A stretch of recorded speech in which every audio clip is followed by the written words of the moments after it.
بسم اللہ الرحمن الرحیم۔ میں محمود نذیر ہوں اور یہ آپ کا اپنا ڈیجیٹل پلیٹ فارم ہے۔ امید ہے سب خیریت سے ہوں گے۔ اللہ پاک الطاف بھائی سمیت آپ سب کی، ہم سب کی خیریت جو ہے وہ ایسی بحال و برقرار رکھے اور ہمارے ساتھ خیریت اور عافیت کا معاملہ فرمائے۔ جب بھی دعا مانگیں خیریت و عافیت ضرور اللہ سے مانگیں۔ گزارش یہ ہے کہ یہ کیونکہ پاکستان میں اپنی نوعیت کی بہت سنجیدہ ترین ویلاگز ہیں جو میں کر رہا ہوں، اور جس میں جو حقائق میں بیان کر رہا ہوں، یہ حقائق ہمارے ہاں پہ میجورٹی جانتی نہیں ہے، اور جو لوگ جانتے ہیں وہ ان کو بیان نہیں کرتے، اور بیان نہ کرنے کی کئی وجوہات ہیں، جس میں ایک ان کا وفادار نہ ہونا، اور دوسرا کسی نہ کسی کا پٹھو ہونا، یا پھر زندگی کا خوف کہ زندگی نہ چلی جائے، موت کا ڈر کہ کہیں موت آ نہ جائے۔ حالانکہ اس کے اوپر بھی ایک ویلاگ کرنے کی ضرورت ہے کہ زندگی جب جانے لگتی ہے تو آپ اسے روک نہیں سکتے، اور جب موت آنے لگتی ہے تو اس کو بھی ویلکم کیے بغیر آپ کے پاس کوئی چارہ نہیں ہوتا۔ تو ان دونوں کیفیات کے بیچ میں پھنسنے سے انسان کی صلاحیتیں، اس کی سوچ، اس کی شخصیت خراب ہونا شروع ہو جاتی ہے۔ اس لیے یہ ہمارے بس میں نہیں ہے، ان کے بارے میں سوچنا وقت ضائع کرنے کے برابر ہے۔ ہمیں صحیح سمت میں، صحیح ڈائریکشن میں اپنے سفر کو جاری رکھنا چاہیے۔ ہم لینڈ کروزر میں ہیں، ہم جہاز میں ہیں، ہم سائیکل پہ ہیں، یا ہم پیدل ہیں، یا ہم بیساکھیوں پہ چل رہے ہیں، یا نہیں تو ہم اپنے آپ کو اپنی کونیوں کے بل گھس کے اس منزل کی سمت چلتے رہیں۔ نتائج اور نیت کو دیکھنے والی اللہ کی ذات ہے، نتائج بھی اسی نے پیدا کرنے ہوتے ہیں۔ میری ایک گزارش ہے کہ مہربانی فرمائیں اور ویڈیو کو میری کو لائک بھی کریں، اور اس کو شیئر بھی کریں، اور چینل کو سبسکرائب بھی کریں، کیونکہ ابھی میرے جو سبسکرائبرز ہیں وہ 900 کے قریب ہی کچھ ہوں گے۔ ہمیں اس بات کی سخت شدید ترین ضرورت ہے کہ کم از کم 10 لاکھ لوگ اس کو سبسکرائب کریں، اور پھر ان میں سے ہر شخص کم از کم 10 لوگوں کو یہ والی ویڈیوز جو ہے وہ شیئر کریں، تاکہ یہ جو شعور ہم بانٹنے کی کوشش کر رہے ہیں، یہ جو ہم انسان کی سوچ کو کلچر کرنا چاہ رہے ہیں، یہ جو ہم ایم کیو ایم کو ایک بحران میں سے نکالنے کے لیے ایک دیا جلانے کی کوشش کر رہے ہیں، اس کی روشنی ہر آنگن میں پہنچ سکے، اور پھر وہ جو بہت سارے چراغ جلیں تو اس سے جو روشنی ہو تو سورج کو محسوس ہو کہ شاید ضرورت نہیں ہے میری، ایسا ہونا چاہیے۔ یہ ہو سکتا ہے، ایم کیو ایم یہ کر سکتی ہے۔ تو ہمیشہ جس کسی کی بھی ویڈیو دیکھیں وہ آپ کو اچھی لگ رہی ہو تو فوراً دیکھنے کے ساتھ اس کو لائک کریں۔ اس لائک کرنے سے حوصلہ بڑھتا ہے، اور اگر پسند نہ آ رہی ہو تو ڈس لائک بھی ضرور کریں، رسپونڈ ضرور کریں اپنا۔ مجھے بہت سارے لوگوں نے رابطہ کیا ہے اور بہت سارے کمنٹس آئے ہیں، ان کمنٹس کو دیکھ کے میرے لیے وہ بہت بڑا خزانہ ہے، میرا حوصلہ بہت بڑا ہے۔ مجھے محسوس ہوتا ہے کہ دلیر لوگ دنیا میں موجود ہیں، کیونکہ دلیر لوگوں، بہادر لوگوں کی حوصلہ افزائی خوف زدہ اور ڈرپوک لوگ نہیں کر سکتے۔ وہ بہادر لوگ ہی جو ہیں وہ بہادر لوگوں کی حوصلہ افزائی کر سکتے ہیں۔ تو اس سے میرے کام میں اور زیادہ میرا کام پالش ہو رہا ہے، میری ریسرچ زیادہ پالش ہو رہی ہے، اور میرے دل میں ایک تمنا، ایک خیال ہے کہ موت سے پہلے جو کچھ میں نے اپنی زندگی میں دیکھا ہے اور پڑھا ہے، جو مجھے بالکل صحیح لگتا ہے، ان سب کو میں کسی طریقے سے ڈیلیور کر دوں، اور تاکہ وہ ہمارے پاکستان کے لیے، ہماری ریاست پاکستان کی ریاست کے لیے، اور ہمارے آنے والی نسلوں کے لیے، ہمارے اپنے بچوں کے لیے رہنمائی کا ذریعہ بن جائے، اور ان کے لیے نئے سرے سے کسی سمت میں سفر کرنے کے لیے پہلے سڑک کھود کے تیار کرنی نہ پڑے، سڑک بنی ہوئی ہو تاکہ وہ اپنی گاڑی اس پہ دوڑا سکیں۔ آج مجھے جس موضوع پہ بات کرنی ہے، ویسے تو ویلاگز کرنے کا ایک طریقہ کار یہ ہے کہ جو روز کی اپڈیٹس ہیں اس کے اوپر ویڈیوز کی جائیں، کہ جناب آج حافظ نعیم نے جو جماعت اسلامی کی ہے انہوں نے یہ بیان دے دیا، اور پھر اس کے اوپر فلاں کا سٹیٹمنٹ یہ آ گیا، زرداری یہ کام کرنے کی کوشش کر رہا ہے، اور اس طرح حکومت بن رہی ہے، اور ایم کیو ایم پاکستان جو ہے اس کی اسٹریٹجی کیا ہوگی، اب حکومت کس طرح کی بنے گی۔ یہ سنسنی خیز باتیں ہیں، ان کی کوئی حیثیت اوقات نہیں ہے جب تک کہ ہم جو کسی بھی سیاسی جماعت کی جو علمی بنیاد ہوتی ہے، جو تحقیق اور جو نظریاتی بنیادیں ہوتی ہیں، اگر وہ مضبوط ہو جائے تو ہمارے شیخ فرمایا کرتے ہیں، کہتے ہیں کہ جب اگر آپ روحانی نظام کے سلسلہ کے اسباق کے حوالے سے وہ بتاتے ہیں، سلسلہ نقشبندیہ کے حوالے سے، کہ جب آپ چشتی، سہروردی، قادری یا نقشبندی کسی سلسلے میں بھی ہیں، اگر جب آپ اس کے بنیادی جو اصل اصول ہیں ان کو پکڑ لیتے ہیں، تو اس کی مثال ایسی ہے جیسے آپ ایک کنکریٹ کا بڑا بہترین سٹرکچر کھڑا کر دیتے ہیں، کئی منزل، کئی سٹوریز کا، لیکن اس میں پلاسٹر نہیں ہوا ہوتا، دیواریں نہیں لگی ہوتی ہیں، پینٹ نہیں ہوا ہوتا، لیکن سٹرکچر تو بہت مضبوط ہوتا ہے۔ جب سٹرکچر مضبوط ہوتا ہے تو پھر اس کے اوپر دیواریں بنانا، کمرے بنانا، پینٹ کرنا، الیکٹریسٹی، پانی پہنچانا، یہ سب آسان کام ہو جاتا ہے۔ لیکن آپ نے سارا کچھ کیا، سٹرکچر نہیں ہے، تو وہ کسی کام کا نہیں، وہ کسی وقت بھی گر جائے گا۔ ایم کیو ایم دراصل ابھی مجھے دل تو کر رہا تھا ایک اور سبجیکٹ پہ میں ویلاگ کروں۔ ایک صاحب ہیں فرحت حق، ان کا ایک یونیورسٹی آف کیلیفورنیا پریس نے ایک سروے 1995 میں جو شائع کیا تھا، اس کا نام ہے، وہ سروے جو تھا اس میں ایک مقالہ ہے فرحت حق صاحب کا، اور جس کا نام ہے rise of the M Q M in Pakistan. اس میں انہوں نے بہت سارے نیگیٹیولی الطاف بھائی کو جو ہے نا پورٹرے کیا ہے،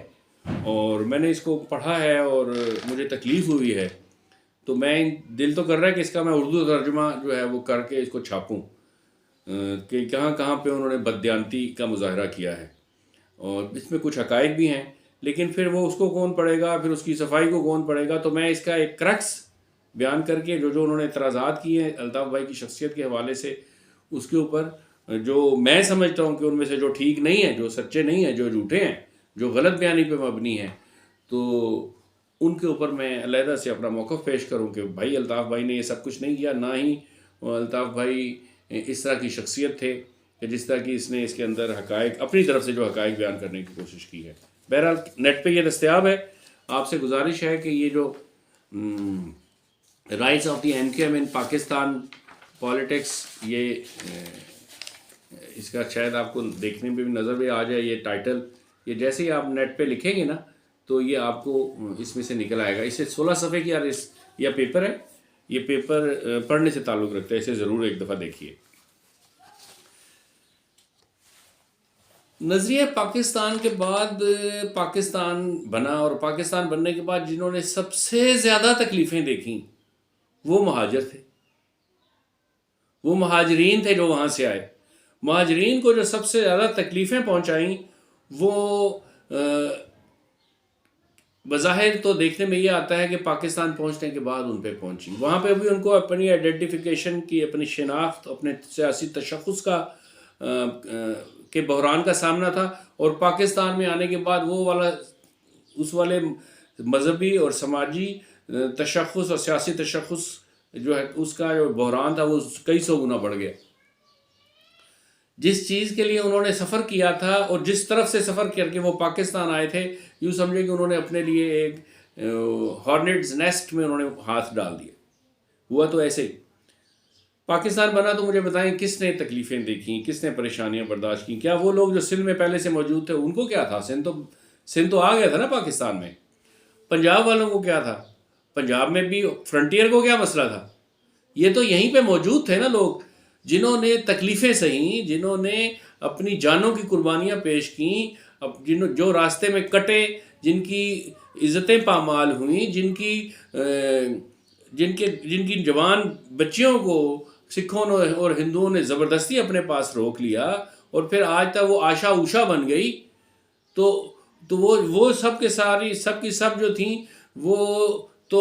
سارے کے سارے لوگ جو ہیں وہ انڈیا سے آئے ہوئے لوگ تھے۔ وہ تو کوئی پنجابی نہیں تھے، وہ تو پختون نہیں تھے، وہ تو کوئی بلوچ لوگ نہیں تھے، وہ تو یہاں سے پہلے سے ہی رہ رہے تھے۔ جو اصل اس نظریہ پاکستان کی جس نے قیمت ادا کی وہ تو سارے اردو سپیکنگ لوگ تھے، یا اردو سپیکنگ کہہ لیں، اور وہ لوگ جو ہجرت کر کے آئے تھے، جن میں بہاری بھی تھے، بنگالیز بھی تھے، وہ گجراتی بھی تھے، یا جس کسی بھی لینگویج یا سویلائزیشن سے وہ تعلق رکھتے تھے، جو اللہ کے نبی کے کلمے کے نام کے اوپر کہ لا الہ الا اللہ محمد الرسول اللہ، اس کلمے کے اوپر جنہوں نے ہجرت کی، جس کے بارے میں یہ بغیر کسی شک و شبہ کے کہا جا سکتا ہے کہ یہ حضور نبی کریم صلی اللہ علیہ وسلم کے زمانے میں جو ہجرت کا واقعہ کتنا بڑا اسلام کی تاریخ کا واقعہ ہے، اس کے بعد مسلمانوں کی زندگی میں 1400 سال کے بعد جو دوسرا بڑا واقعہ آیا ہجرت کا، وہ وہی والی ہجرت تھی جو لوگوں نے پورے ہندوستان سے پاکستان کی طرف کی، اور یہاں آنے کے بعد پھر ان کو سیاسی تشخص کا بحران جو ہے اس کا سامنا کرنا پڑا۔ یہاں پہ جب لوگ آئے تو لوگوں نے انہوں نے امت مسلمہ کے ایک لٹے پٹے قافلے کے طور پہ ویلکم نہیں کیا، بلکہ یہاں کے مسلمانوں نے ان کو یہ سوچتے ہوئے ویلکم کیا کہ یہ اردو سپیکنگ ہے، اور ہم سندھی سپیکنگ ہیں، ہم پنجابی سپیکنگ ہیں، یا ان میں بھی ان لوگوں نے کیا جن کے پاس اقتدار تھا، جو لوگ اس وقت حکومت میں آگے، جن کے پاس ریاست پاکستان کی باغ دور تھی، وہ انہوں نے کیا کیا؟ انہوں نے ان کو امت مسلمہ کا ایک لٹا پٹا قافلہ نہیں سمجھا، انہوں نے ان کو کہا کہ یار یہ ہماری اکانومی پہ بوجھ ہوں گے، یہ ان کو ادھر رکھا جائے کہ ادھر رکھا جائے۔ پورا پاکستان ان کا تھا، انہوں نے اس پورے پاکستان کی مٹی کے ساتھ پیار کیا تھا۔ وہ یہ چاہتے تھے کہ ہم اگر مریں تو اس طرف راستے میں سفر کرتے ہوئے ہمیں موت آئے، ہمیں کوئی قتل کرے تو ہمارے خون کے قطرے، ہمارا خون، ہماری لاش، ہمارا جو لاشا ہے وہ پاکستان کی طرف سفر کرتے ہوئے زمین پر گرے، یا اگر ہم خوش قسمتی سے وہاں پہنچ جائے تو ہمیں وہاں پہ قبر نصیب ہو۔ یہاں پہ وہ حکومت کرنے کے لیے تو نہیں آ رہے تھے، وہ یہاں پر آ کے یہاں کی زمینوں پہ قبضہ کرنے کے لیے تو نہیں آ رہے تھے، وہ یہاں پر آنے کے بعد یہاں کی بیوروکریسی کے اوپر کوئی مافیا بنانے کے لیے تو نہیں آ رہے تھے، وہ تو سرو کرنے کے لیے آ رہے تھے، وہ تو اپنی خدمات پیش کرنے کے لیے آ رہے تھے۔ وہاں پہ جب وہ وہاں سے یہاں پہ آئے تھے تو کوئی بہت بڑی انویسٹمنٹ لے کر نہیں آئے تھے، اور نہ ہی وہ یہ کہہ رہے تھے کہ ہم یہاں پہ آ کے بہت بڑا کاروبار کریں گے اور بہت بڑا بزنس سے مال و دولت کمائیں گے، یہاں پہ کوئی امپائر بنائیں گے۔ وہ تو اپنے امپائر چھوڑ کے یہاں پر آئے تھے، وہ تو بادشاہ تھے تو فقیر ہو کر یہاں پر آئے تھے۔ لیکن ان سب حقیقتوں کو کسی نے بھی درخور اتنا نہیں سمجھا، اس لیے بالکل ارلی پاکستان کے بالکل ابتدائی دور میں ہی بہت سارے سیاسی مسائل پیدا ہونا شروع ہو گئے، جس میں کوٹا سسٹم تھا، جس میں اس سے پہلے جیسے ایوب خان نے نکالا ان کو وہاں سے، بیوروکریسی میں سے مائنس کرنا شروع کیا، اور جو گورنر جنرل اور صوبوں کے گورنرز اور دوسرے بڑے بڑے جو آفیسز میں جو لوگ بحیثیت بیوروکریٹس سرو کر رہے تھے اردو اسپیک، ان کو ان میں سے انہوں نے پل آؤٹ کیا اور ان کی جگہ پہ دوسرے فیکٹرز کو آگے لانے کی کوشش کی۔ اس وقت بھی کسی ایتھنک گروپ کے موبلائز کرنے کا خیال نہیں تھا اردو اسپیکنگ لوگوں کے لیے، یا وہ لوگ جو ہجرت کر کے وہاں سے آئے تھے۔ مہاجر ہونا کوئی گالی نہیں ہے، ہم متحدہ قومی موومنٹ سے ہمیں، لیکن ہماری متحدہ قومی موومنٹ کی جو پہلی اینٹ ہے وہ تو مہاجر ہونے کے اوپر ہے نا۔ یہ تو ہم پہلے ایک کمرہ بنا رہے تو پھر ہم نے کہا ہم نے ایک بہت بڑا گھر بنا دیا، ہم نے کہا کہ سب پسے ہوئے، کچلے ہوئے اور ڈپرائیوڈ لوگوں کے لیے، جو لیس پریولیجڈ لوگ ہیں، ان سب کے لیے یہ ایک آشیانہ ہے، یہ ایک سائبان ہے، آ جائیں اس پلیٹ فارم کے نیچے اکٹھے ہو جائیں، اس جھنڈے کے تلے اکٹھے ہو جائیں۔ پہلے ایم کیو ایم یا اردو سپیکنگ لوگوں کی یا مہاجروں کی جو آئیڈینٹیفیکیشن تھی، پولیٹیکل شناخت جو تھی، اس کو بقایا پاکستان تسلیم کرنے کے لیے تیار نہیں تھا۔ اس کے لیے ایک سٹرگل ہوئی، اس سٹرگل میں جو بھی کچھ ہوا، اس کے نتیجے میں آج پوزیشن یہ ہے کہ آج پاکستان میں کوئی بھی حکومت جو ہے وہ ایم کیو ایم کی تعاون کے بغیر قومی حکومت تشکیل نہیں پاتی۔ کیونکہ بہت بڑا جو ایم کیو ایم کا فیکٹر ہے، ایم کیو ایم فیکٹر بہت بڑا فیکٹر ہے پاکستان کی سیاست کا، اب آسان نہیں ہے۔ ایون وفاق کو سینٹرسٹ جتنی بھی فورسز ہیں ان کا بھی سروائیول اس کے بغیر ممکن نہیں ہے۔ الطاف بھائی نے ایک فکر دیا، الطاف بھائی نے لوگوں کو ایمپاور دی پیپل کا سلوگن دیا، اور پھر انہوں نے لوگوں کو ایمپاور کیا،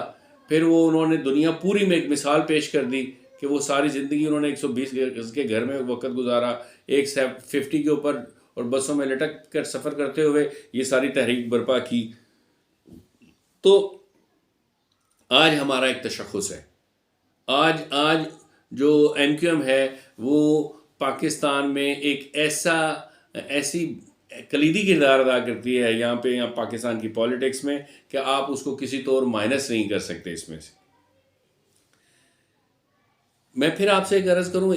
اس دفعہ جو میں کچھ باتیں کرنے لگا ہوں وہ آپ کو آسانی سے ڈائجسٹ نہیں ہوں گی، لیکن میری یہ ریکویسٹ ہے کہ آپ اس پہ ریسرچ کریں. آپ یہ سمجھیں کہ جو میں باتیں کرنے لگا ہوں یہ صحیح نہیں ہے, یہ تحقیق طلب ہے, ان کو جھوٹ یا سچ ثابت کیا جا سکتا ہے. اس بنیاد کے اوپر آپ تحقیق کریں, اور اگر آپ اس نتیجے پر ہی پہنچیں جس نتیجے میں پہنچ گیا ہوں,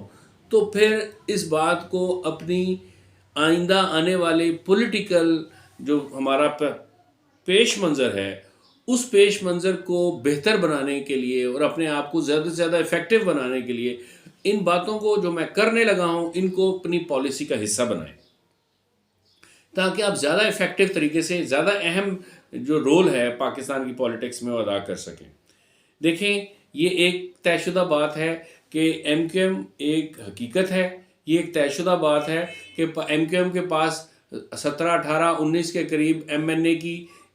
سیٹس ہوتی ہیں, اور اس کے پاس اسی طرح 40 45 46 کے قریب سندھ کی شہری آبادی میں صوبائی اسمبلی کی سیٹس ہوتی ہیں, اور حیدرآباد اور کراچی کی جو لوکل باڈیز کے الیکشنز ہیں ان میں ان کی بہت بڑی غالب اکثریت ہے. یہ ایک بہت بڑی اسٹرینتھ ہے جس سے کسی صورت میں کوئی انکار نہیں کر سکتا. ہم نے یہ جو پولیٹیکلی یہ جو سپیس پیدا ہوئی ہے, یہ جو ہمیں کسی نے یہ سپیس دی نہیں ہے, یہ سپیس ہم نے اپنی سٹرگل سے, اپنی قربانیوں سے حاصل کی ہے. ایک بہت بڑا نیگیٹو میڈیا کے پروپیگنڈا کے باوجود کہ جس میں الطاف حسین کو ایک ڈان بنا کے پیش کیا گیا, جس میں الطاف حسین کو ایک بلیک میلر بنا کے پیش کیا گیا, جس میں ایم کیو ایم کو ایک دہشت گرد تنظیم کے طور پر ڈکلیئر کرنے کی کوشش کی گئی, جس میں ایم کیو ایم کے کئی ٹکڑے کرنے کی کوشش کی گئی, ان سب کے باوجود جو متحدہ کا جو سیاسی تشخص تھا اس کو تسلیم کرنا پڑ گیا. اس کے بغیر اب کوئی گزارا نہیں ہے. لیکن کیا یہ کافی ہے؟ کیا اس وقت ایم کیو ایم نظریاتی نقطہ نظر سے ایک, یا نصب العین کے نقطہ نظر سے ایک بحران کا شکار نہیں ہے؟ کیا ایسی صورتحال نہیں ہے کہ وہ جو ایک چارجڈ کارکن تھا ایم کیو ایم کا آج سے 20 سال پہلے, کیا اس طرح کا وہ چارج ہے؟ کیا آج اس طریقے سے وہ آپٹیمسٹ ہے؟ کیا آج اس کو اپنا جو ڈائریکشن اور ٹارگٹ ہے وہ واضح طور پہ نظر آ رہا ہے؟ ایسا نہیں ہے. اس میں فرسٹریشن ہے, اس میں اداسی ہے, وہ پیسمسٹ ہوتا چلا جا رہا ہے. اور اس کی کیا وجہ الطاف حسین ہے؟ کیا الطاف حسین نے کسی جگہ پہ پوری کی پوری جماعت کو بیچ دیا ہے, جس طرح علماء کرام ایک بکری کے لیے پورے اسلام کو بیچ دیتے ہیں؟ کیا وہ بکاؤ مال ہے؟ کیا اس نے کوئی سودے بازی کی ہے؟ ایسی کوئی بات نہیں ہے. لیکن ہمارے ہاں پہ بظاہر ہماری ریاست نے اور ریاستی میڈیا نے اور یہ پرائیویٹ چینلز ہیں, ان سب نے مل کے ایک ایسی صورتحال پیدا کر دی ہے جس کی بنیاد پہ پاکستان میں جو ایم کیو ایم ہے اس کے لیے کوئی بہت اعلیٰ قسم کا روڈ میپ جو ہے وہ دیکھنے میں نظر نہیں آ رہا. وہ روڈ میپ نظر کیوں نہیں آ رہا؟ سب سے بڑی مایوسی کیوں پیدا ہوتی ہے؟ ابھی کی بات کر لیتے ہیں. جب آپ ایم کیو ایم لنڈن کو ووٹ ڈالتے ہیں, ٹھیک ہے, اور جب اس کا اور بہت بڑی تعداد میں ووٹ ڈالتے ہیں, ایک سیلاب ہے جو ووٹوں کا سیلاب ہے جو آیا ہے. ابھی دیکھیں فیفن نے اپنی پریلیمنری آبزرویشن رپورٹ جاری کی ہے, کل کی بات ہے, کل اس نے جاری کیا. ابھی ابتدائی رپورٹ ہے, تفصیلی رپورٹ وہ بعد میں جاری کریں گے. فیفن کیا ہے؟ فیفن ہے free and fair election network. تو یہ انہوں نے جو سروے پیش کیا ہے وہ بہت خوفناک اور بہت بھیانک ہے کہ کس قسم کی جو ہے نا, مطلب اس دفعہ دھاندلی ہوئی ہے وہ کس انداز کی ہوئی ہے, اس نے کتنا مایوس کیا ہے. وہ جو بے چینی تھی اپنی رائے کا اظہار کرنے کی, وہ بے چینی تو قوم میں سے نکل گئی, لیکن اس کے نتیجے میں جو ایک نئے فرسٹریشن میں چلی گئی کہ ہمارا ووٹ کہاں چلا گیا, کہ پین کے ایک سٹروک سے 80,000 ووٹ جو ہے وہ 800 رہ گئے, اور جس نے 800 حاصل کی تو اس کے ساتھ آپ نے 2 زیرو اور لگائے تو اس کو 80,000 بنا دیا, اور آپ کو کوئی پوچھنے والا نہیں ہے. یہ الیکشن کمیشن کا رول ہے کہ وہ پورے پاکستان کا مینڈیٹ جس کے چاہے جھولی میں ڈال دے اور جس کے چاہے دامن میں سے نکال چھین لے اتار لے, اس کا دامن ہی کاٹ دے. اور آپ کی کسی جگہ پہ کوئی سنوائی نہیں ہے. آپ جب الیکشن کے ٹریبونلز میں جائیں گے تو وہ 4 6 مہینے کے اس کے اوپر تھکا دینے والی, ذلیل اور رسوا کر دینے والی, جوتیاں گھسا دینے والی پروسیڈنگز کرے گی, اور اس کے نتیجے میں پھر کیا نتیجہ نکلے گا؟ کچھ بھی نہیں. تو اس نے یقیناً پاکستان میں ایم کیو ایم کے کارکن کو, ایم کیو ایم کے ووٹر کو فرسٹریٹ کیا ہے کہ جس نے الطاف بھائی کی محبت میں, الطاف بھائی کے ایک اشارے کے اوپر ان کے حمایت یافتہ لوگوں کو ووٹ ڈالا، لیکن وہ ووٹ جب ڈبے میں سے نکالے گئے، جب باکسز میں سے نکلے، تو وہ ایم کیو ایم پاکستان کی فیور میں تھے۔ یہ پتہ نہیں کون سا جادو ہے، اس کیفیت میں سے کیسے نکلا جا سکتا ہے؟ آپ جب 4 سال بعد دوبارہ الیکشن ہوں گے، اس سے زیادہ بڑی تعداد میں آپ ووٹ ڈالیں گے، اور پھر دوبارہ الیکشن کمیشن جو ہے وہ کسی اور پارٹی کے فیور میں وہ نکال دے گا۔ وہ آپ کے پاس کوئی ذریعہ ہی نہیں ہے نا، آپ کے پاس کوئی لائیو، جس طرح کے سپریم کورٹ کی جو جتنی بھی پروسیڈنگز ہیں وہ لائیو کاسٹ ٹیلی کاسٹ ہو رہی ہیں، اس طرح کی ٹیلی کاسٹ تو نہیں ہوتی نا ہمارے پاس، کہ آر اوز کس طریقے سے یہ کمپائل کر رہے ہیں ریزلٹس کو، اور وہ جو رپورٹس بنا رہے ہیں وہ لائیو دکھا رہے ہوں، اور پھر اس کے بعد وہ الیکشن کمیشن کے پاس جا رہی ہے، اور پھر الیکشن کمیشن بھی اس کو لائیو دکھا رہا ہو، اور پھر وہ اس کو اناؤنس کرے کہ وہ ٹرانسپیرنٹ ہو۔ ٹرانسپیرنٹ تو ہے ہی نہیں، یہ سارا گپت ہے۔ آپ کو چاہتے نہ چاہتے اس کے اوپر اعتبار کرنا پڑتا ہے، اس کے اوپر یقین کرنا پڑتا ہے۔ میں اب ایک جملہ کہنے لگا ہوں، اس کو سن لیجئے۔ وہ جملہ یہ ہے کہ جب ایم کیو ایم تو نہیں کہنا چاہیے، جب ہجرت کر کے مسلمان پورے ہندوستان سے پاکستان میں داخل ہوئے، تو ان کے لیے جو سب سے پہلی تکلیف پیدا کی جس نے، وہ مرزائی تھے، قادیانی تھے۔ انہوں نے پاکستان بننے کے سے پہلے ہی یہ لوگ، ان کو معلوم چل گیا تھا پہلے سے ہی کہ پاکستان کیونکہ ان کو برطانیہ بہادر نے بتا دیا تھا کہ پاکستان بننے والا ہے۔ تو انہوں نے پاکستان میں بارڈرز کے ساتھ ساتھ اس طرف ویلکمنگ کیمپس لگائے، اور جو بھی مہاجرین وہاں سے آئے ان کو انہوں نے ریسیو کیا۔ وہ تو یہ سمجھ رہے تھے کہ ادھر شاید حضرت مدینہ کے انصار کی اولادوں میں سے لوگ بیٹھے ہوئے ہوں گے جو ہمیں سینے سے لگائیں گے، اور ہمیں ہماری تکلیفوں کو اور غموں اور پریشانیوں کو دور کرنے کے لیے اپنا رول ادا کریں گے۔ ان کو تو یہ پتہ نہیں تھا کہ یہاں پہ غلام احمد قادیانی کو بروزی اور ذلی نبی ماننے والے مرتد بیٹھے ہوئے ہیں، اور وہ ہماری عزتوں کو بھی پامال کریں گے اور قتل و غارت گری بھی کریں گے۔ تو جتنی بھی قتل و غارت گری ہوئی، جتنی بھی عزتیں پامال ہوئیں، جتنی بھی مسلمانوں کے نام پہ جو لوگوں نے آنے والے اور لوگوں میں سے چن کے نوجوان عورتوں کو، لڑکیوں کو نکالا، یا تو وہ اپنے ساتھ ہی لے گئے ان کو، یا ان کے ساتھ بدکاری کی، یہ جتنے لوگ تھے، یہ طے شدہ بات ہے، یہ ایک تاریخی حقیقت ہے کہ وہ سب قادیانی تھے۔ تو مہاجرین نے جو سب سے پہلی تکلیف پاکستان میں آ کے سہی، وہ ان کو جنہوں نے ویلکم کیا، وہ زیادہ تر نہیں 100% قادیانی لوگ تھے، وہ مرزائی تھے۔ انہوں نے جن کو بہت انٹرٹین کیا، تو پھر آہستہ آہستہ ان کو جہاں پہ بھی انہوں نے ان کو سیٹل کیا، تو ان کو کنورٹ کرنے کی کوشش کی قادیانیت میں، مرزائیت میں۔ یہ وہ والا پہلا فیکٹر ہے جس کے اوپر آپ نے تحقیق کرنی ہے۔ میں بھی نیچے لنک میں اپنی کچھ ویڈیوز ڈال رہا ہوں جس میں نے قادیانی فیکٹر کے اوپر بہت ڈیٹیل میں بات کی ہے، اور بڑے حقائق بیان کیے ہیں، تاریخی حقائق بیان کیے ہیں۔ ان کو بھی ایک دفعہ دیکھ لیں، اور اس کے بعد اس کے اوپر مزید تحقیق کریں، دیکھیں کہ کیا میرا موقف ٹھیک ہے کہ نہیں۔ اگر ٹھیک نہیں ہے تو اس کو چھوڑ دیں، اور اگر ٹھیک ہے تو پھر اس کے مطابق اپنی فیوچر کی پالیسیز کو طے کریں کہ اب آپ نے کرنا کیا ہے۔ اب اس وقت جس چیز کی ضرورت ہے وہ یہ ہے، اب ایم کیو ایم کا جو دوسرا جنم وہ کس طرح ہوگا، وہ کیا ہے؟ وہ یہ ہے کہ ہم یہ سمجھ جائیں کہ ہمارے ارد گرد لوگوں میں سے ہم جن کو مسلمان سمجھ رہے ہیں، کیا وہ لوگ مسلمان بھی ہیں؟ کیا یہ جو ہمارے پولیٹیکل رائیولز ہیں، جتنی بھی مخالف سیاسی جماعتیں ہیں پاکستان میں، کیا وہ جمہوریت کا ایک تنوع اور ایک مختلف پھولوں کا ایک گلدستہ ہے، یا اس گلدستے میں زیادہ پھول سارے مرزائیوں کے ہیں؟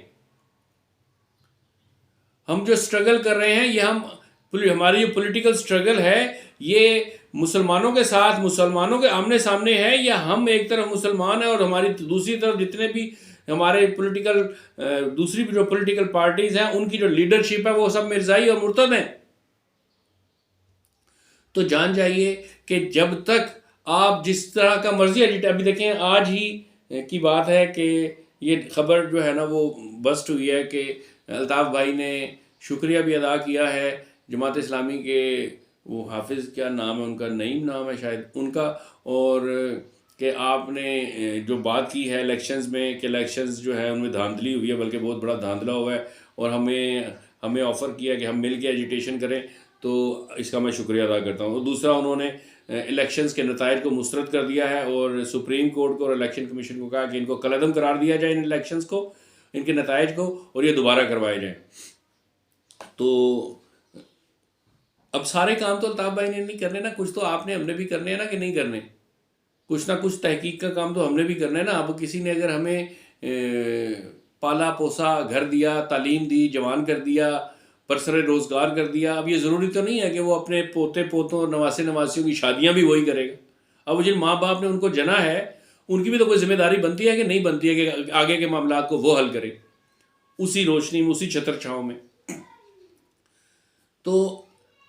ایم کیو ایم کا جو دوسرا جنم ہے وہ اس طرح سے، اس کو دوسری دفعہ جو اس کی جو ری برتھ ہوگی وہ تب ہوگی جب ہم اس بات کو سمجھ جائیں گے کہ اس موجودہ نظام کو اسی طرح اگر چلتے رہنے دیا گیا، جو کہ پورے کا پورا بساط اور پورے کا پورا جال جو ہے وہ قادیانیوں اور مرزائیوں کا بچھایا ہوا ہے، اور پاکستان کی تمام بڑی بڑی پارٹیوں کی جو لیڈرشپ ہے یہ مرزائیوں کی، قادیانیوں کی کتیاں ہیں. ان کو پاکستان کے مفاد سے کچھ لینا دینا نہیں ہے، پاکستان کی بقا سے، اس کی پولیٹیکل سٹیبلٹی سے، اس کے علاوہ اس کی سولیڈیرٹی سے، اس کی انٹیگریٹی سے کچھ لینا دینا نہیں ہے. ان کو ایک ہی چیز سے لینا دینا ہے کہ مرزائیوں کا جو خلیفہ ہے مرزا مسرور، وہ کیا چاہتا ہے، وہ جو چاہتا ہے، اس نے جو آرڈر کیا انہوں نے اس کو فالو کرنا ہے. میں کھل کے بتا رہا ہوں، آپ دیکھیں کیا یہ بات چھپی ہوئی ہے کہ بہت زیادہ گہرے تعلقات ہیں آصف علی زرداری کے قادیانیوں کے ساتھ. اس نے اپنی کیا بیٹی نہیں بیاہ دی ابھی قادیانیوں میں کھلے عام، جو کھلے قادیانی ہیں؟ کیا آپ اور میں اپنی بیٹی کو کسی ایسے شخص کو بیاہیں گے کہ جو حضور نبی کریم صلی اللہ علیہ وسلم کو آخری نبی نہ مانتا ہو، جو کہ ذلی اور بروزی نبی مانتا ہو، غلام احمد قادیانی جیسے لانتی کو، جس نے ختم نبوت کے عقیدے کو ہی اسلام میں سے ختم کر دیا اور اسلام کے سامنے ایک نام نہاد متوازی پیرالل اسلام کھڑا کر دیا ہو، جس نے ہم اس کو اپنی بیٹی کا رشتہ دیں گے جو واجب القتل ہو؟ اس نے دیا ہے. اس کے علاوہ آپ جس کا بھی آپ نام لیں نا، خواجہ آصف کو دیکھیں، یہ بھی قادیانی ہے. اب ایم کیو ایم کے بڑے، ایم کیو ایم کہہ رہا ہوں، جتنے بھی لوگ ہیں پیپلز پارٹی کے، ان میں آپ میجورٹی دیکھیں، یہ کئی سارے ایسے لوگ ہوں گے جو عام بیچارے ووٹر کو معلوم ہی نہیں ہے کہ یہ قادیانی اور مسلمان کا روپ دھار کے ارلی 60s سے وہ لوگ الیکشنز میں حصہ لے رہے ہیں، کوئی دانشوروں کے نام پہ، کوئی پولیٹیکل ورکرز کے نام پہ، اور وہ آئے ہیں اور آ کے انہوں نے مسلمانوں کا ووٹ لیا اور مسلمانوں کا ووٹ لے کے وہ اسمبلی میں آ گئے ہیں. اب جب آپ نے پرامن احتجاج کرنا ہے، اب جب آپ نے پولیٹیکل ڈائلاگ کرنا ہے، اب جب آپ نے لوگوں کی نظریاتی تربیت کرنی ہے، تو اس میں آپ لوگوں کو یہ بتائیں کہ یہ جو الیکشن کمیشن ہے یہ قادیانیوں کا تشکیل دیا ہوا ہے، اور ان کے پاس ایک ٹول ہے، ایک لیور ہے کہ آپ 24 کروڑ عوام میں نا 50 کروڑ ووٹ ڈال دیں الطاف حسین کو اور الطاف حسین کے حمایتیوں کو، لیکن جب بیلٹ باکسز میں سے جب رزلٹ نکلے گا، جب وہ نکلیں گے تو وہ کسی ماچھی کے نام پہ، کسی غدار کے نام کے اوپر پڑے ہوئے ووٹ ہوں گے. آپ ذرا سوچتے تھے یار، نثار پمر جیسا بندہ جس کی اتنی بڑی سیاسی خدمات ہے، جس نے اتنی تکلیفیں برداشت کی، جو ایک دفعہ صوبائی قومی اسمبلی کا ممبر رہ چکا، جو 2 دفعہ صوبہ سندھ کی اسمبلی کا ممبر رہ چکا ہے، رکن صوبائی اسمبلی رہ چکا ہے، اس کو ووٹ کتنے پڑ رہے ہیں؟ 400، 500 سے کم. کچھ سمجھ میں آنے والی بات ہے؟ سب کے ساتھ ایسا ہی ہے، سب کے ساتھ ایسا ہی ہے. میں آپ سے ادب سے عرض کرتا ہوں، اور میں بڑے ادب سے گزارش کرتا ہوں کہ غور فرمائیں الطاف بھائی بھی، کہ یہ جو جماعت اسلامی ہے نا، یہ بھی بغل بچہ تنظیم ہے قادیانیوں کی. اور شاید حافظ نعیم صاحب کو معلوم نہیں ہوگا، یہ ابھی ان کی یہ اتنی زیادہ پرانی شخصیت نہیں ہے، نہ ان کی اتنی تحقیق ہوگی جو میں ابھی بات کرنے لگا ہوں، کہ مرزا بشیر الدین محمود، اور اس کے بعد جو ان کا خلیفہ تھا، میرے ذہن سے اس کا نام اتر رہا ہے، نکل گیا ہے، یا شاید وہ ناصر تھا، مرزا ناصر، جو خلیفہ تھا قادیانیوں کا، مرزائیوں کا. جب 1974 میں بھٹو صاحب نے امینڈمنٹ کی تو اس نے کہا کہ یہ تو فیصلہ بڑی جلد بازی میں کیا ہے اسمبلی نے، اور سیم یہی اسٹیٹمنٹ مولانا مودودی میں ہی دیا. ان کو بہت تکلیف تھی کہ یہ فوراً، ارے بھائی 16 17 18 دن اس کے اوپر ڈیبیٹ ہوئی ہے. 1935 کا مقدمہ بہاولپور کی سارے ڈاکومنٹس وہاں پہ لا کے پڑھے گئے ہیں ان کے اوپر تحقیق ہوئی ہے. 16-17 دن مرزا ناصر کو موقع دیا گیا کہ آپ اپنے موقف کو بیان کریں کہ آپ لوگ کون ہیں اور آپ کا مرزا غلام محمد قادیانی کے بارے میں کیا خیال ہے, کیا عقیدہ ہے. اور اس کے بعد جو ہے مسلمان جو علماء تھے ان کو بھی موقع دیا گیا. اس کے بعد جا کر انہوں نے اس کے اوپر اسمبلی نے فیصلہ دیا. اور آپ کہہ رہے جلد بازی میں فیصلہ ہوا ہے. تو کس طرح کی جلد بازی میں آپ کیا چاہتے تھے کہ اس کے اوپر 10 سال لگتے اور 10 سال تک وہ اور جو گل کھلانا چاہتے تھے قادیانی کھلا دیتے. اس سے ثابت کیا ہوتا ہے؟ اس سے ثابت یہ ہوتا ہے کہ مرزا ناصر اور مولانا مودودی ایک ہی پیج پہ تھے. جب 1974 میں ربوہ اسٹیشن کے اوپر ایک بہت بڑا کلیش ہوا جس میں بہت ساری قتل و غارت گری ہوئی, جو کہ ایک پلانڈ پروگرام تھا, اس ساری سازش میں بھی جماعت اسلامی شامل تھی. یہ جماعتیں غیر اسلامی ہیں, اسلام کے نام پہ کوئی خدمت نہیں ہے ان کی. آپ کبھی موقع ملے نا مولانا مودودی کی قبر پہ جا کے کھڑے ہو, آپ تو پہلے حیران ہو جاؤ گے, سمجھ نہیں آئے گی یہ قبر ہے کہاں پر. گھاس ہی گھاس اگائی ہوئی ہے, تھوڑا سا ایسے جم سا بنا ہوا ہے. آپ جہاں پہ کھڑے ہوں آپ کو کوئی روحانی کیفیت محسوس نہیں ہوگی. وہاں پہ آپ کو لگے گا نہیں کہ کسی مسلمان کو یہاں پہ دفن کیا گیا ہے. ان لوگوں کا ختم نبوت کے اوپر یقین ہی نہیں ہے. یہ ٹھیکیدار بنے ہوئے ہیں اسلام کے. لیکن اس کے اوپر تحقیق کی ضرورت ہے کہ یہ جو میں موقف بیان کر رہا ہوں, تھوڑی سی کوشش کریں گے پتہ چل جائے گا آپ کو کہ یہ جو میں کہہ رہا ہوں یہ سچ ہے. تو اگر ہم یہ چاہتے ہیں کہ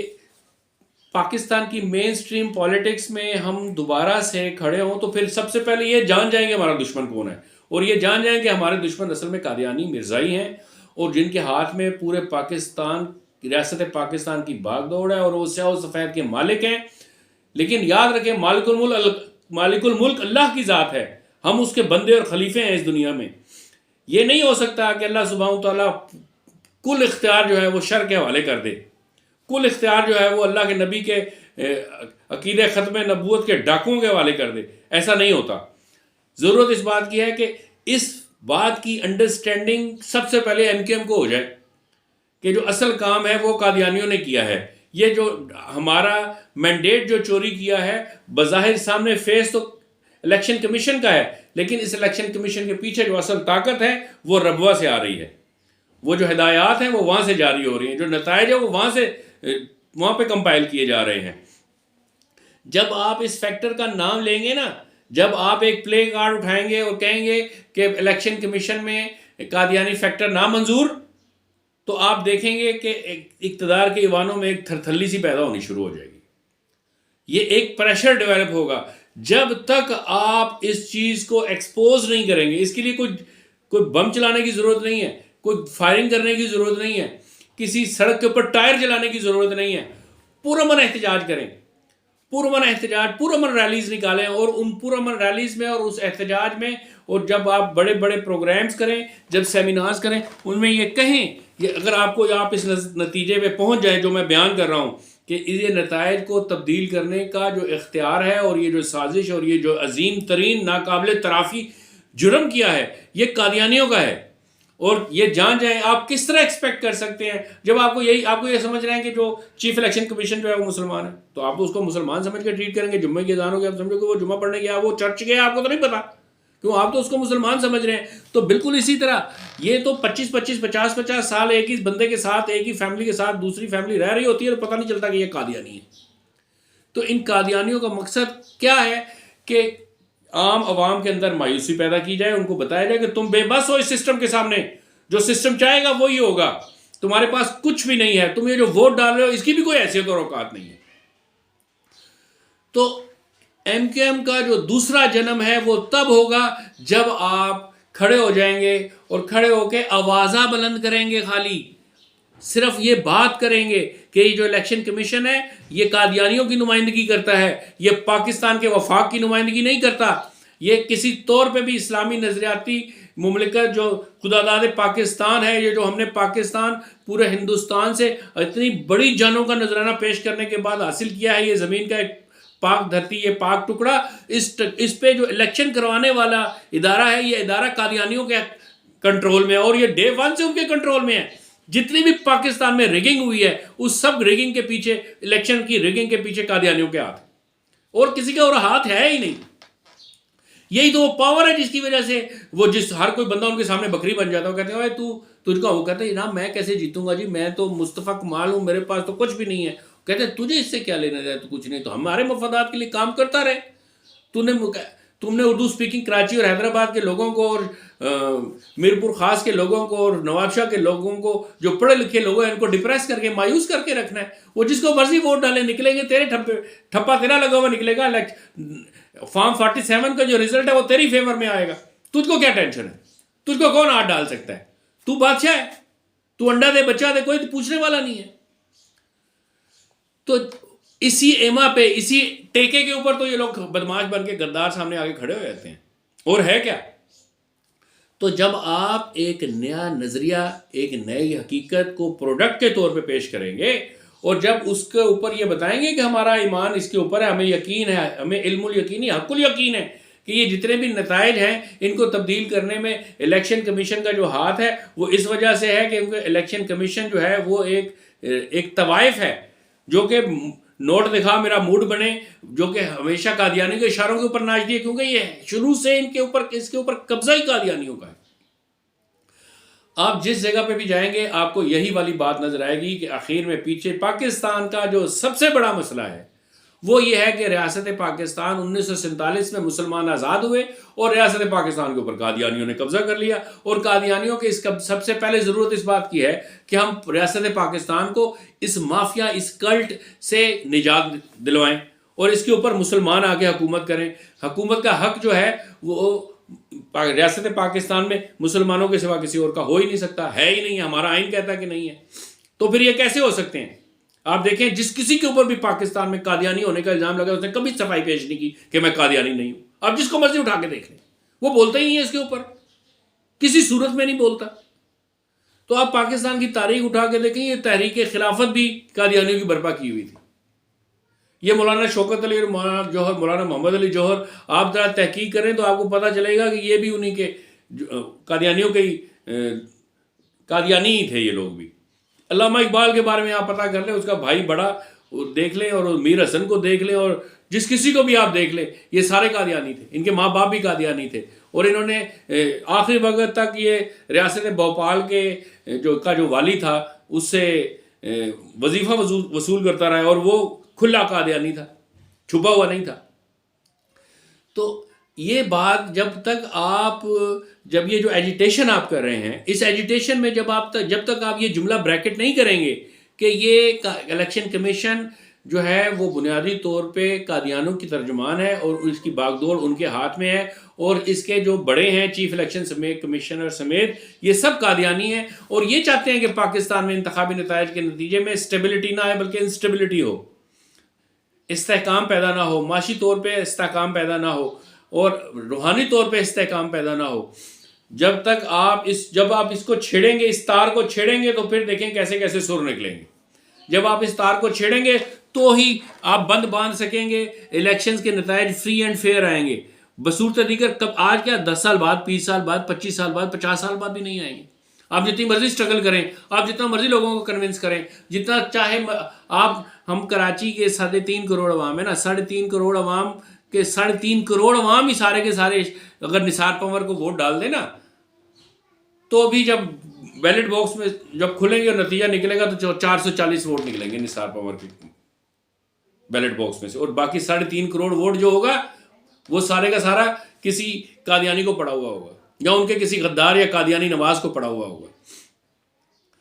تو اگر آپ یہ چاہتے ہو فضا بدل جائے, آپ یہ چاہتے ہو کہ یہ جو امپاور دی پیپل کا جو سلوگن ہے ہمارا کہ عام انسان کو بااختیار بنایا جائے, عام انسان کو جو غریب ہے اس کو کسی طریقے سے پہنچایا جائے اسمبلیز میں, تو اس کے لیے یہ ضروری ہے کہ اپنے اس اصل دشمن کو سمجھیں, پاکستان کے اس اصل مسئلے کو سمجھیں. ایم کیو ایم کی ترقی میں جو سب سے بڑی رکاوٹ ہے, اس کے آگے جو سب سے بڑا بند باندھا ہے, چاہے وہ نفسیاتی ہے, چاہے وہ معاشی ہے, چاہے وہ سماجی ہے, چاہے وہ سیاسی ہے, یا چاہے وہ ذرائع ابلاغ کے ذریعے باندھا گیا ہے, اس کے اوپر جتنے بھی الزامات لگائے گئے ہیں, جتنا بڑا پریم چوپڑا بنا کے پیش کرنے کی کوشش کی ہے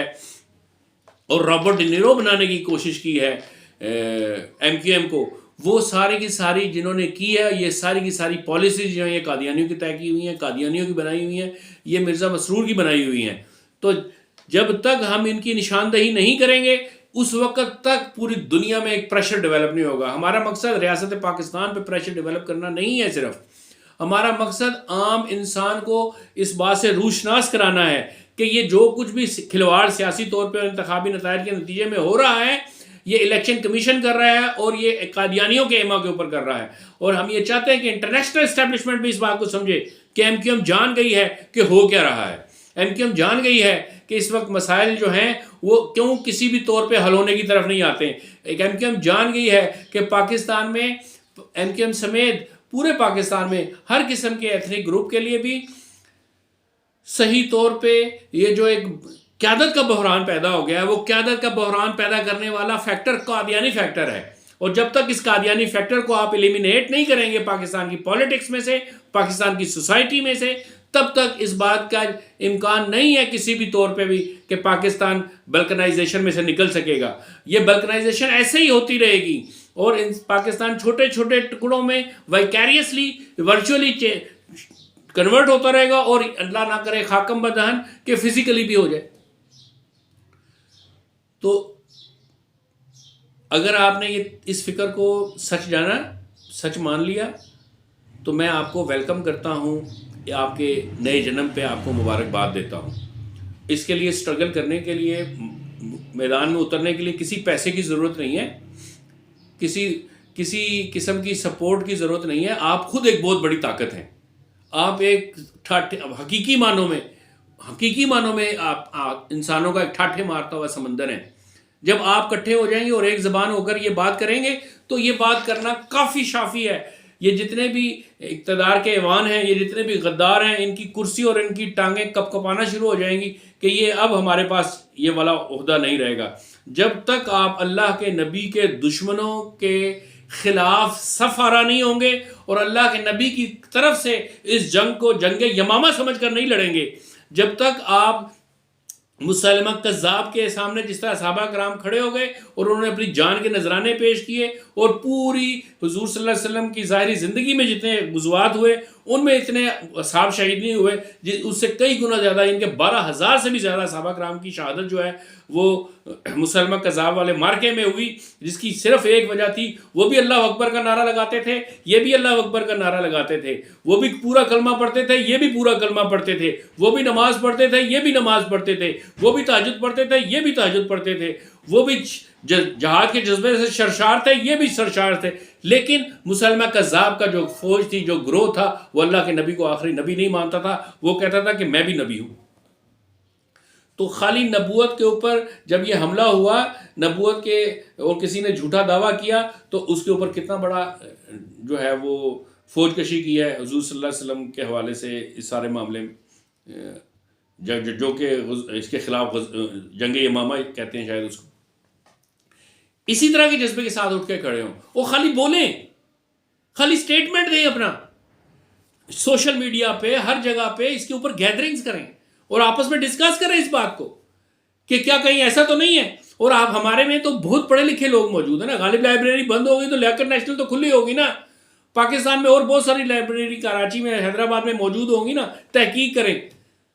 تاریخ احمدیت پڑھ کے دیکھیں، پتہ نہیں 12-15 کتنی جلدیں ہیں ان کی. قادیانیوں نے جو گند گھولا ہے ابھی تک، وہ جو کچھ کر رہے ہیں اس کو سمجھے تو صحیح. اور یہ جو ہمارا آج آپ نے صبح جو ناشتہ کیا تھا، اس میں آپ نے جب انڈا کھایا تھا، وہ انڈا آپ کو 35 روپے کا پڑا تھا. اس 35 روپے کے انڈے کی قیمت پہلے کبھی کسی زمانے میں 3 روپے ہوتی تھی. یہ 32 روپے جنہوں نے بڑھائے، آپ غور کریں گے اس کے پیچھے جو فیکٹر ہے وہ قادیانی فیکٹر نکل آئے گا، جس نے پاکستان میں غربت کو بڑھایا، جس نے اس میں انفلیشن کو بڑھایا، جس میں ان چیزوں کو جو پرائس ہے وہ اسکائی راکٹنگ کی طرف ہو گئی، جس کی وجہ سے آج عام انسان جو ہے وہ اپنی باڈی اینڈ سول ٹوگیدر جو ہے وہ رکھنے میں ناکام ہو رہا ہے. اس کے پیچھے کون ہے؟ کس نے بدحال کر دیا آج پاکستانیوں کو؟ کس نے بدحال کر دیا آج اردو سپیکنگ لوگوں کو؟ کس نے ڈپریشن میں، کون ڈپریشن میں لے گیا ہے؟ اس کے وہ پیچھے نہ نظر آنے والی قوت کون سی قوت ہے؟ وہ کہ مرزائیوں کی قوت ہے. انتخابات کے نتائج فری اینڈ فیئر چاہیے اور جب آپ نثار پنور کو ووٹ ڈلے تو ووٹ اسی کے بیلٹ باکس میں سے اسی کا نکلے، اور جب گنتی ہو تو گنتی کرنے والا مسلمان ہو، جب جو آر او ہو وہ آر او جو رپورٹ لکھنے والا وہ مسلمان ہو، اور پروسیس ہو کے جب الیکشن کمیشن میں جائے تو وہاں پہ چیف الیکشن کمیشن مسلمان ہو، قادیانی نہ ہو، اور پھر وہ جہاں پہ اس چیف الیکشن کمیشن کی طرف سے جو ترجمان ان ریزلٹس کا اعلان کرے وہ اعلان کرنے والا قادیانی نہ ہو، مسلمان ہو، جو اس کے سامنے سپیکر رکھا ہو، جو مائک سسٹم لگا ہو، اس مائک سسٹم کو لگانے والا بھی مسلمان جب تک نہیں ہوگا آپ کو کبھی بھی نتائج جو ہیں وہ فری اینڈ فیئر اور سچے اور ایمان والے نہیں ملیں گے، دیانتداری پہ مبنی۔ یہ بہت ضروری ہے، اس کے بغیر ممکن نہیں ہے کوئی بھی چیز۔ آپ ایک ایکٹیو آرگنائز تحریکی طور پہ تربیت یافتہ کارکن ہیں، آپ کو کسی قسم کی تربیت دینے کی ضرورت نہیں ہے۔ جب ایک فوج تربیت یافتہ ہوتی ہے تو اس کو جنگ لڑنے کے لیے تربیت لینے کی ضرورت نہیں ہوتی، اس کو میدان جنگ میں پہنچنا ہوتا ہے، کیوں ٹریننگ تو اس نے لی ہوئی ہوتی ہے نا۔ تو آپ ایک نظریاتی قسم کے ٹرینڈ لوگ ہیں، اور آپ نے ابھی ٹارگٹ کیا ہے؟ ٹارگٹ یہ ہے کہ پاکستان میں کراچی سے لے کے خیبر تک، بلکہ میں کہتا ہوں خیبر سے آگے جلال آباد تک، جلال آباد سے آگے کابل تک جو ہے نا، یہ نظریہ، یہ جو ایم کیو ایم کی فلسفی اور ایڈیالوجی ہے، امپاورمنٹ آف دی پیپل، کہ لوگوں کو بااختیار بنانا ہے، لوگوں کے ایوانوں میں پہنچانا ہے تاکہ وہ اپنی تقدیر کے فیصلے خود کر سکیں۔ عام انسان کو لے کر آنا ہے، وڈیرے سے جان چھڑانی ہے، نواب سے جان چھڑانی ہے، خان سے جان چھڑانی ہے، بڑے بڑے خانوں سے جان چھڑانی ہے، بڑے بڑے زمینداروں سے جان چھڑانی ہے، بڑے بڑے بلینئرز اور ملک ریاض جیسی پلیت روحوں سے جان چھڑانی ہے۔ تو وہ کب ہوگا؟ جب الطاف بھائی کا یہ جو سیاسی نظریہ ہے، یہ جو پولیٹیکل پروڈکٹ ہے، وہ ان سب تک پازیٹیولی ہم پہنچانے میں، اس کی تبلیغ کرنے میں کامیاب ہوں گے۔ اور ہم تب کب کامیاب ہوں گے؟ جب ہم خود کلیئر ہوں گے،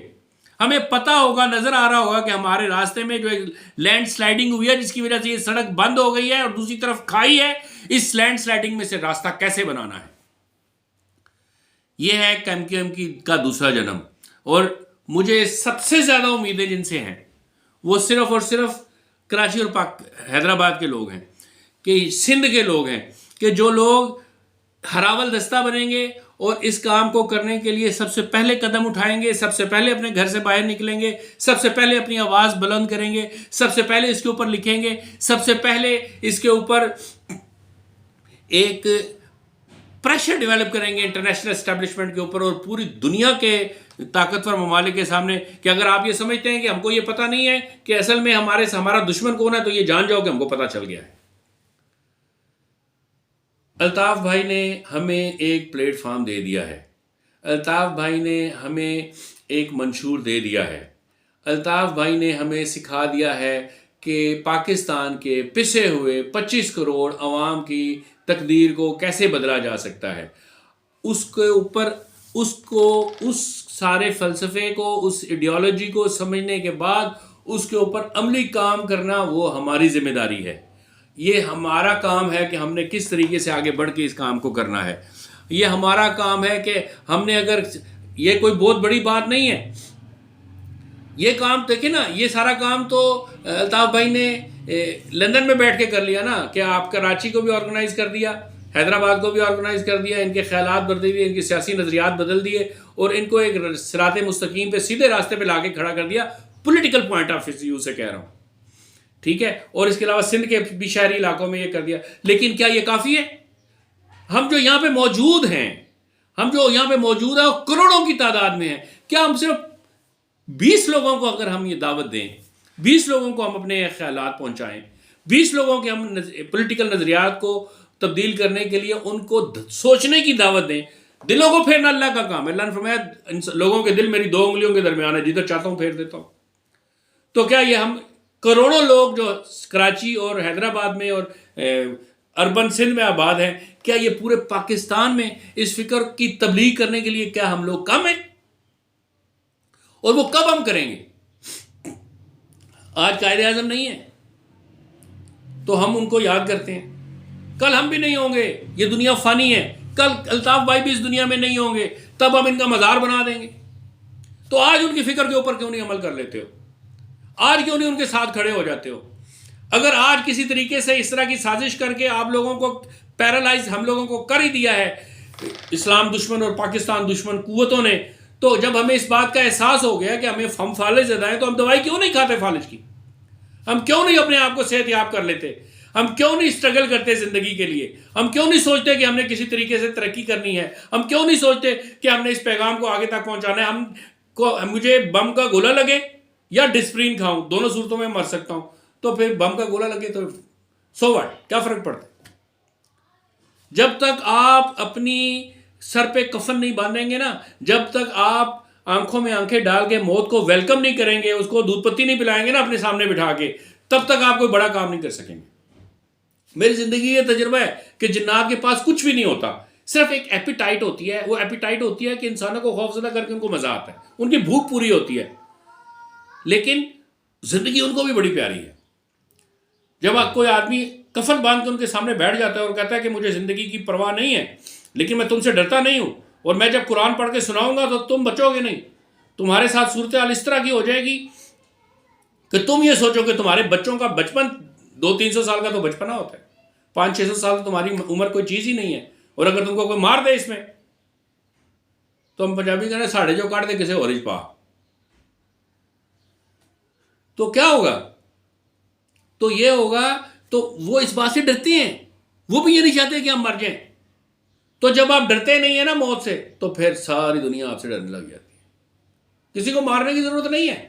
صرف اس بات کا یقین دلا دیں کہ ہمیں موت کا خوف نہیں ہے، اور تیار ہو جائیں مرنے کے لیے۔ ہم ویسے ہی تو روز مر رہے ہیں نا بھائی، بجلی کا بل آتا ہے تو ہم ایک دفعہ قتل ہوتے ہیں، گیس کا بل آتا ہے دوبارہ ہم قتل ہوتے ہیں، جب بجلی 24 گھنٹے میں 17 گھنٹے بجلی نہیں ہوتی تو بھی ہم روز انچز میں مر رہے ہوتے ہیں نا۔ جو سماجی مسائل اس کے علاوہ ہیں، بچوں کی تعلیم اور ان کی فیس اور ان کے اخراجات اس کے علاوہ ہیں،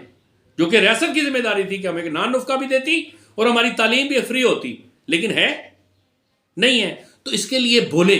اس کے لیے آواز بلند کریں، اس کے لیے کھڑے ہو جائیں، اس کے لیے آپ دیکھیں، میں نے اللہ حسین الیکشن نہیں لڑا، میں تو ان کا بہت چھوٹا ادنا سا ایک چاہنے والا ہوں، میری کوئی ہستی اوقات نہیں ہے، لیکن میں نے بھی الیکشن نہیں لڑنا کبھی زندگی میں نے کبھی لڑا نہیں ہے، میں نے کبھی لڑنا بھی نہیں۔ مجھے جو کوئی بھی پوچھتا ہے بھائی آپ تو کراچی میں نہیں رہتے تو آپ ووٹ کس کو دیں گے، میں نے کہا بھائی میں کسی کو ووٹ نہیں دیتا، اور اگر میں ووٹ دوں گا تو ایم کیو ایم کو دوں گا، اگر ایم کیو ایم کا کینڈیڈیٹ کھڑا ہوگا تو وہ کیوں؟ میں نے کہا میں نے ہمیشہ سے ایم کیو ایم کو ووٹ دیا ہے،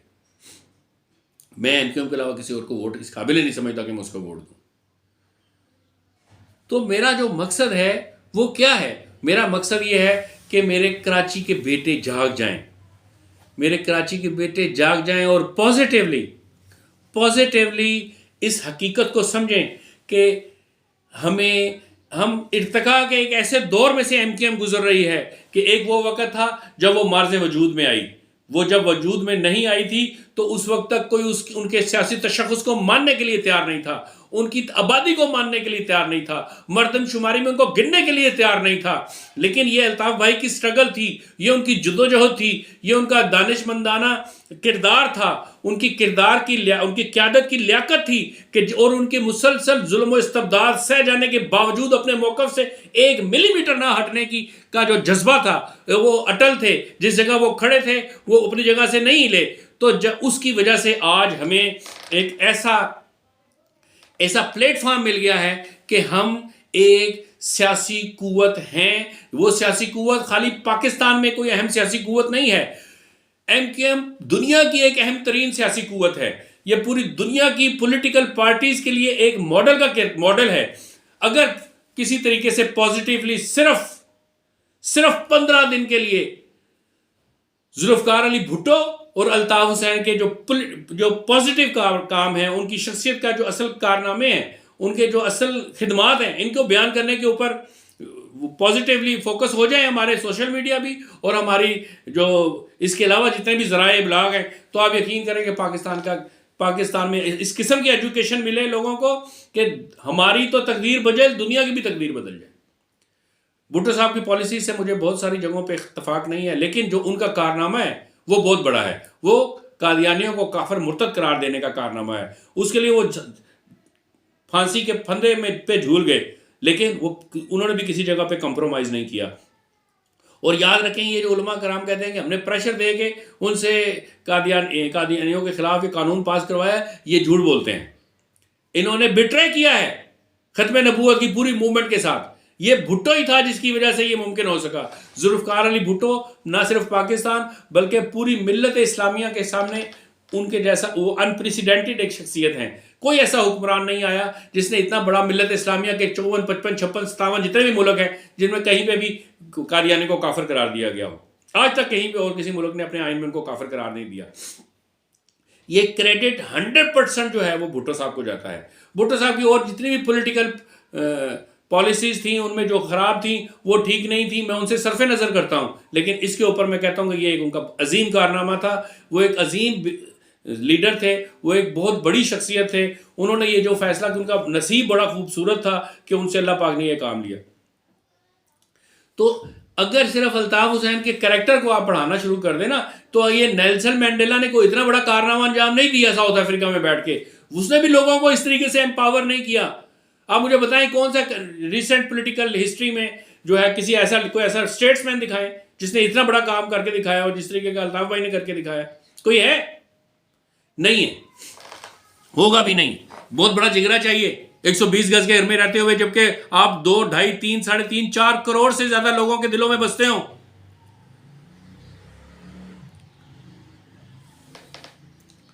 تو آپ سے یہ گزارش ہے کہ میں آپ کو, اگر آپ نے اس فکر کو سمجھا, افراتفری میں نہ مانیں,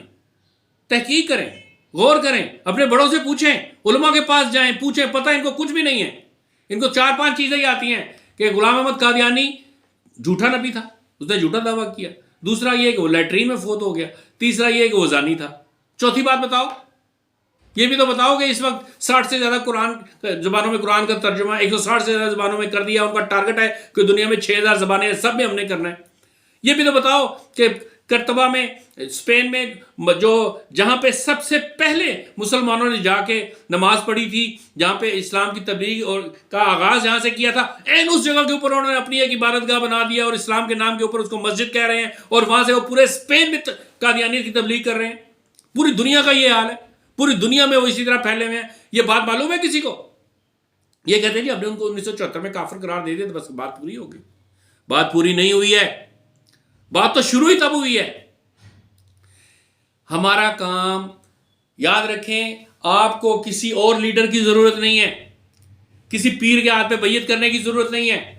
کسی یہ نام نہاد آج کے جن کے پاس 10 10 20 20 ڈگریاں تو اور ان سے عالم ہے جی ہم کون ہیں جی ہم قاری ہیں, اور جی آپ کون ہیں جی میں حافظ قرآن بھی ہوں, اور کیا ہیں جی آپ, میں جی مفتی بھی ہوں, میں نے درس نظامی بھی کیا ہوا ہے. میں نے کہا کہ حروف قلقلہ کون کون سے ہوتے ہیں بتاؤ, یہ تجوید تم نے پڑھی ہے تو. حروف یرملون کون سے ہوتے ہیں بتاؤ. تو بندہ کانپنا شروع ہو گیا, کہتے ہو صاحب یہ تو مجھے نہیں آتا. میں نے کہا تم کس بات کے بغیرت, تم کہتے ہو تم قاری ہو, تم آن لائن قرآن پڑھاتے ہو پوری دنیا میں, شرم نہیں آتی تم کو؟ حروف اظہار حروف اخفا تم کو معلوم نہیں ہے.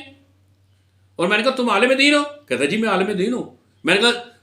ماضی کی ضربہ کی گردان سناؤ, ضربہ ضربہ ضربو ضربہ ضربہ ضربنا ضربتا ضربتما ضربتم ضربتو ضربنا سناؤ. تو کہا جی وہ تو مجھے نہیں آتی. میں نے کہا پھر یہ ڈگری کیا, یہ تو میں نے پیسے دے کے حاصل کی, یہ سب ایسے ہی ہیں. تو کسی کے پیچھے بھی لگنے کی ضرورت نہیں ہے.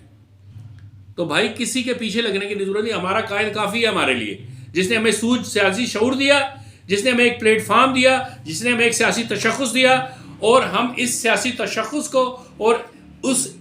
پولیٹیکل ایڈیالوجی کو کہ empower the people, empower the people کے سلوگن کو, یہ سلوگن نہیں ہے یہ ایک ایڈیالوجی ہے, اس کو ہم پوری دنیا میں پھیلائیں گے. ہم پیچھے نہیں ہٹیں گے. ہم نے یہ پیغام پوری دنیا میں پھیلانا ہے. ہم نے پوری دنیا کو یہ بتانا ہے کہ تیرا حل جو ہے, تیرے مسائل کا حل, تیرے گھر کا جو باہر گٹر ابل رہا ہے نا وہ, اور تیرے کچن میں جو چاول پکنے کے لیے یا روٹی پکنے کے لیے گیس نہیں آ رہی ہے نا, یہ والا مسئلہ, اور جو چولہے میں اور اس گیس کا بل جمع کرانے کے لیے تمہارے پاس پیسے نہیں ہیں, ان سب معاشی مسائل کا حل اس میں ہے کہ تو جس کو ووٹ ڈالے وہ غریب ہو, تو جس کو ووٹ ڈالے وہ تیرے ساتھ ہی رہتا ہو, تو جس کو ووٹ ڈالے وہ الیکشن میں جیتنے کے بعد وہ جگہ چھوڑ کے ڈیفنس میں شفٹ نہ ہوتا ہو, تو جس کو ووٹ ڈالے اس کے پاس 2 ملکوں کی شہریت نہ ہو, تو جس کو ووٹ ڈالے وہ تیرے ہی قبرستان میں عام آدمیوں کی طرح دفن ہوتا ہو, تو جس کو ووٹ ڈالے وہ حقیقی معنوں میں مسلمان ہو, عقیدہ ختم نبوت کے اوپر یقین رکھتا ہو, حضور نبی کریم صلی اللہ علیہ وسلم کو سراپہ نور مانتا ہو, حضور نبی کریم صلی اللہ علیہ وسلم کو خاتم النبیین مانتا ہو, حضور نبی کریم صلی اللہ علیہ وسلم کو حیات النبی مانتا ہو, حضور نبی کریم صلی اللہ علیہ وسلم کو سردار الانبیاء مانتا ہو, اور محبوب رب العالمین مانتا ہو. جب یہ نہیں ہوگا تو پھر وہ نبیین کو نبیلین کہنے شروع کر دیتے ہیں حلف پڑھنے کے دوران. ہمارے وزیر اعظم جب حلف اٹھا رہے ہوتے ہیں، جب انہوں نے خاتم النبیین نہیں پڑھنا ہوتا تو وہ ایسی مسٹیک کرتے ہیں کہ جس سے یہ لگتا ہے کہ شاید ان کو یہ پروناؤنس کرنا نہیں آتا. آپ کو سب کچھ پروناؤنس کرنا آتا ہے، آپ کو خاتم النبیین پروناؤنس کرنا نہیں آتا. آپ ہم کو کیا سمجھتے ہیں؟ ہم چنے بیچ رہے ہیں یہاں پہ بیٹھ کے، ہمیں پتہ نہیں ہے کہ آپ کون ہیں. اللہ سبحانہ تعالیٰ کرم فرمائے، اللہ سبحانہ تعالیٰ ہماری ایم کے ایم کی تمام اجتماعی خطاؤں کو معاف فرمائے، ہماری مغفرت بھی فرمائے، اور ہمیں اس دنیا میں جو اس نے سانس دیے ہیں ان کو ریاست پاکستان کی بقا کے لیے کچھ نہ کچھ کر گزرنے کی ہمیں توفیق عطا فرمائے. ہم ایم کے ایم کا دوسرا جنم مبارک ہو، ایم کے ایم کو ایک نیا دور مبارک ہو. ایم